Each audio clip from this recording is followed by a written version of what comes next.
How's it going, guys? We are talking Penn State football. Penn State Michigan State game coming up this Saturday, 3:30. Should be an interesting game. This is Mel Tucker's first game against Penn State.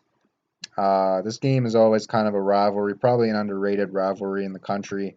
Um, I always look forward to this game every year on the schedule, no matter how good the teams are. I think that Michigan State's not like an Ohio State where Ohio State's like the team that like they're the bar, the standard on how the Big Ten goes. But Michigan State's a team that you always want to look at and say, okay, we should beat this team. We need to beat this team because Michigan State is a solid Big Ten team most years, and they've had some success in their history, specifically like this past decade when Mark D'Antonio was there. He had a lot of success. Really, the first half of the decade, you can argue they were better than Ohio State. Now, Ohio State won a national championship, but um, Michigan State won two Big Ten titles in 2000, I think 13 and 15. Made the playoff in 2015.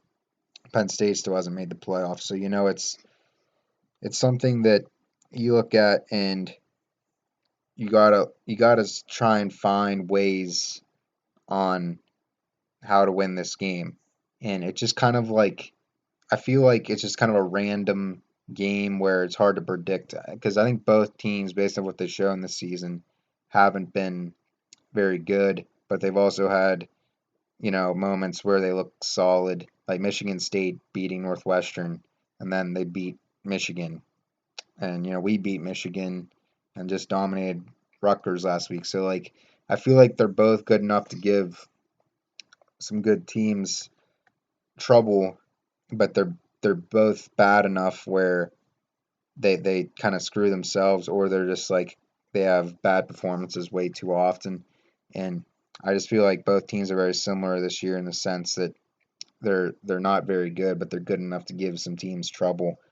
And it should be a good game, or it could be a blowout. We have no idea exactly how this will work out.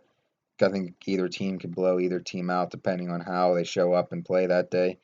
Um, but I'm excited for this game. I'm excited for maybe Sean Clifford continuing his confidence. I feel like that he's finally found that confidence.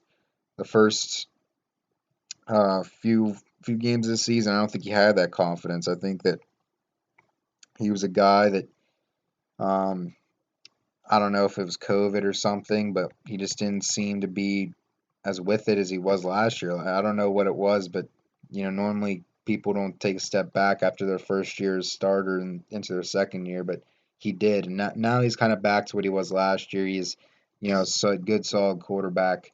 He's making some plays, not turning the ball over as much. And hopefully next year we'll see that next step. Now that he has another year under Kirk Shiraka, um, or his first year under Kirk Shiraka, and I hope that they can get this game, and that'll continue some positivity heading into next season.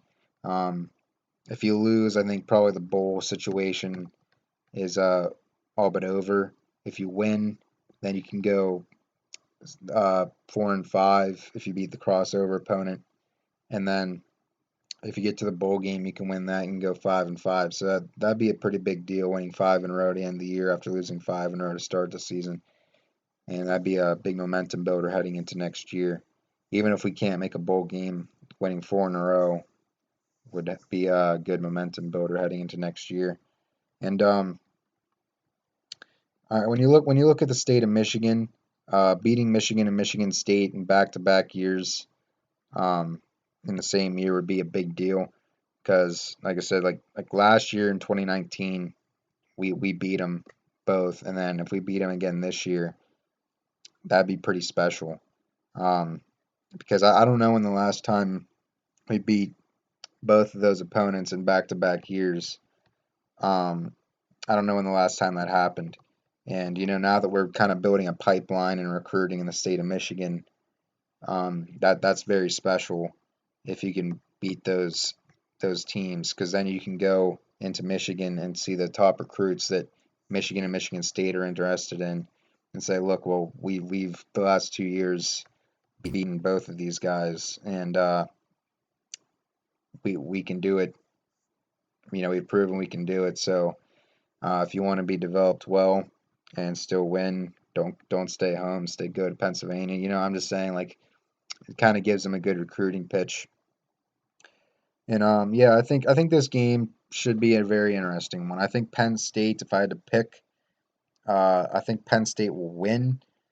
I think it'll be close. Um, like I said, it's interesting. I wouldn't be really surprised whatever happens in this game. It's a blowout on either end, or if it's close, and it's just kind of like whatever happens happens. I hope Penn State ends up on the right end of it.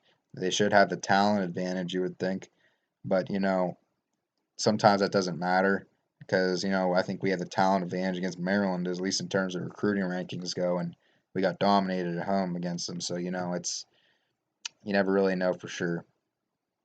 All right, well, thank you guys. We are Penn State.